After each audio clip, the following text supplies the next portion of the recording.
half an hour for the next debate. Daniel Kawczynski to move the motion.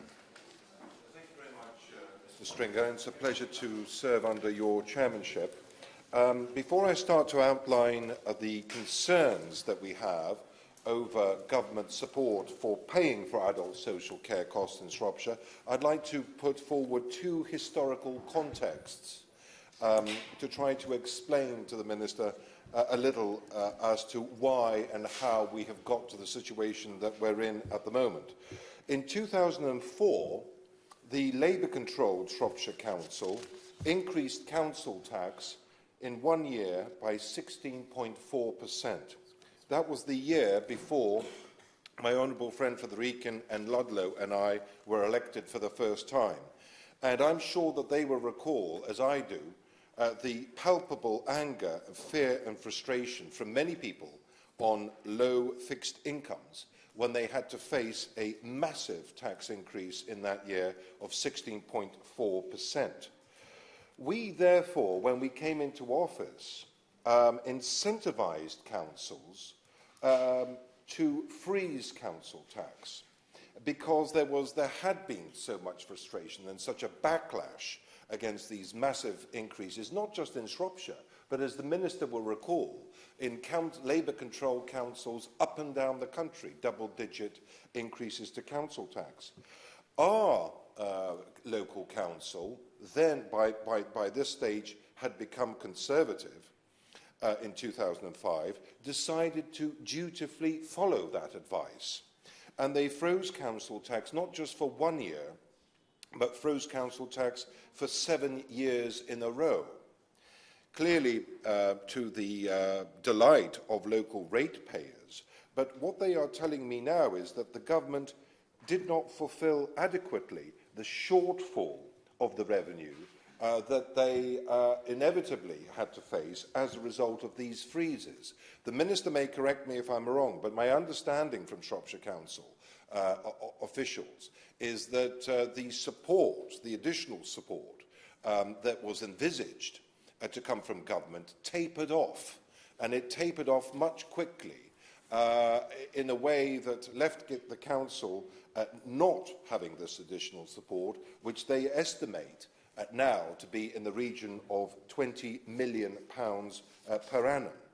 The other thing I wanted to say briefly is that let's not forget, and I know that Labour shadow ministers always criticise for repeatedly referring to their management and stewardship of the economy, but let's not forget that in the good times, the Labour Party, when they were in office, borrowed £50 billion a year. They sold off our gold reserves at rock-bottom prices. They put all these new hospitals on PFI contracts, which we will be paying exorbitant interest rates for decades to come as a result. So when the financial crash came in 2008, the kitty was literally bare. And I'm not ashamed of repeatedly referring to this. It's something that, people forget about. But the sheer gravity of the situation that we were facing when we came to office, the Minister will remember we were borrowing as a nation in 2009, 2010, £152 billion a year. I will give way. I'm grateful for my honourable friend giving way and commending on securing this important debate. Does he agree with me? It's not only the financial pressures on Shropshire Council, but also the domino effect of the under-provision of social care in Shropshire on the acute trust and how that's impacting on A&E waiting times. And finally, does he agree with me that there needs to be a cross-party consensus and national working together to come forward quickly, not with another review and another review? We've had lots of other reviews. We know what the problem is. Now we we need to have solutions. It has to be done on a cross-party basis, but quickly. I thank my honourable friend and neighbour for that intervention. I couldn't agree with him more. So when we came into office, of course, we had to rein in expenditure, and all government departments had to have cuts. And, of course, the cuts that were made to local government have, of course, adversely affected our own council. I'm pleased that the annual deficit that our country is now running is less than £28 billion a year, down from that £152 billion a year that we inherited.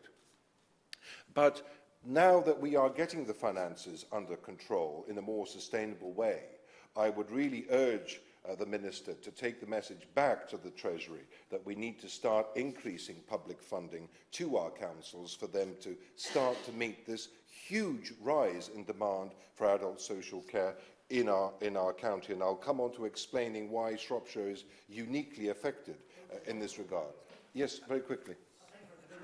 And while it's absolutely the case that adult social care is very important, and Shropshire is also important in other parts of the United Kingdom, but in Northern Ireland as well. But one thing that is in my mind, does the honourable member not agree that we need to attract more workers into adult social care, because there seems to be a dearth of them, and help them to understand how rewarding it can be to really make a difference in the lives of a vulnerable person? And does the honourable member believe we can do anything in this place to see this taking place? In other words, encourage more adult workers to be involved?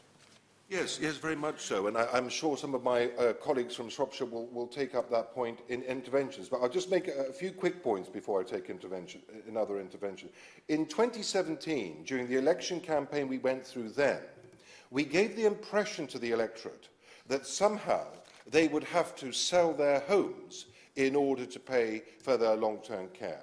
I have to tell the Minister, the level of bewilderment, frustration and anger that I came across on the streets of Shrewsbury from this announcement, I've never come across before or subsequently. Whoever came up with that policy for the then Conservative government really was out of tune with the thinking of many of our natural voters. Even my own beloved mother, and this is the first time I've referenced her in 15 years, Helena, who's a staunch Conservative supporter, said to me, "I haven't made sacrifices all of my life. I haven't done the right thing and paid the right amount of tax and done all the right things for you now to force me to sell my home to look after my long-term social care needs." And I think my mother, Helena, exemplified the strength of feeling across the United Kingdom.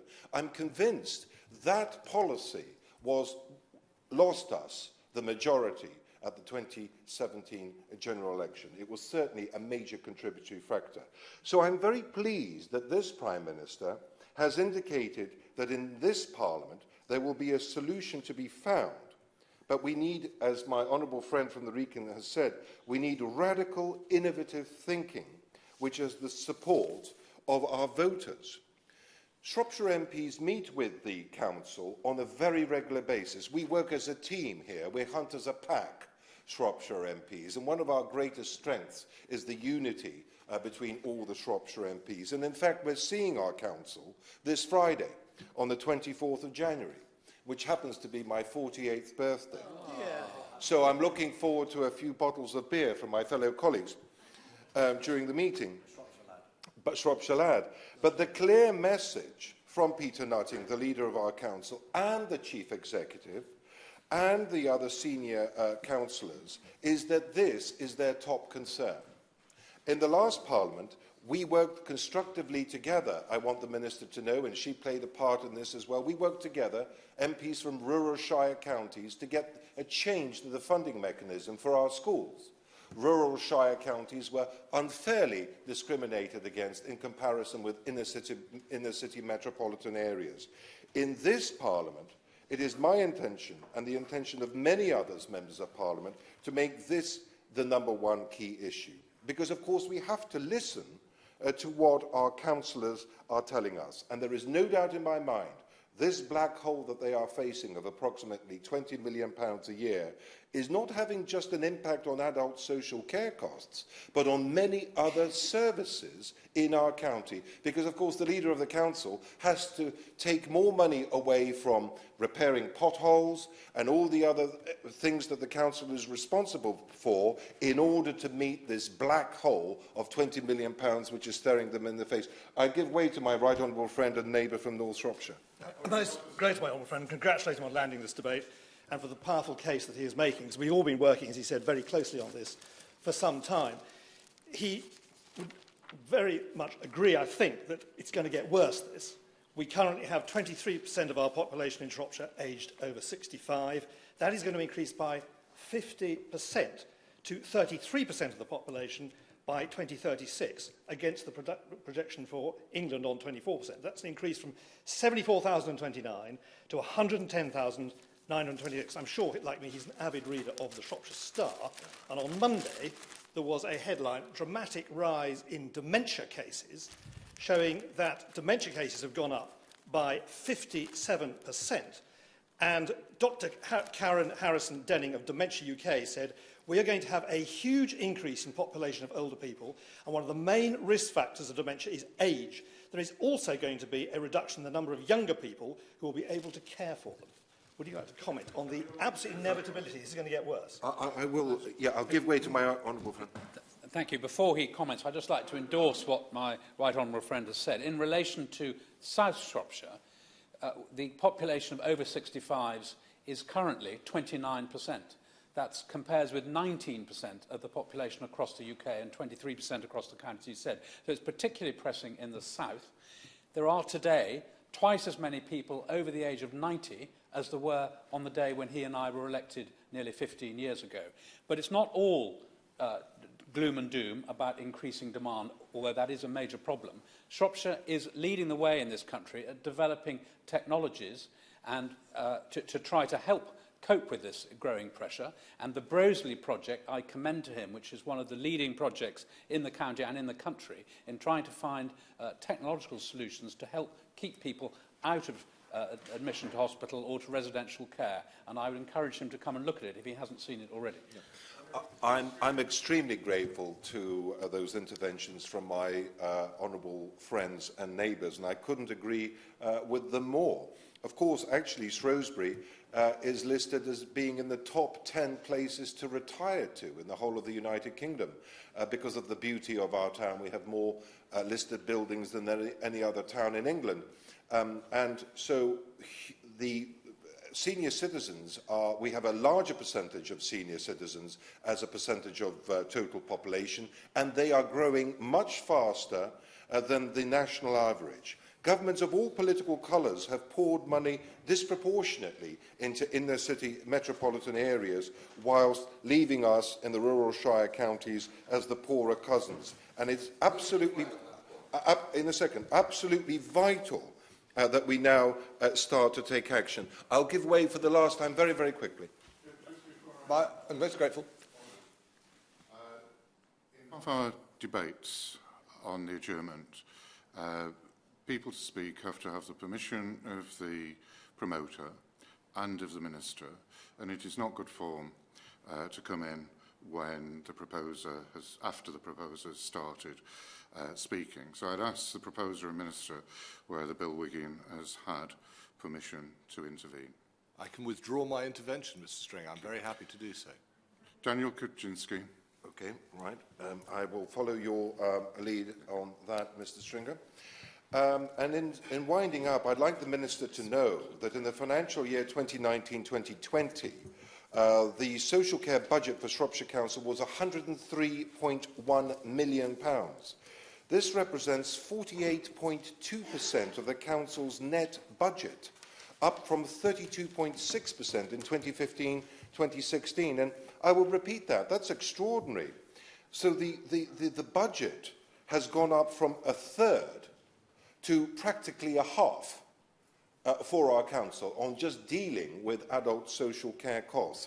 I find those figures staggering, and my colleagues from Shropshire have agreed with those figures. Since 2015-2016, Shropshire Council's adult social care budget has risen by an average of £7 million per annum.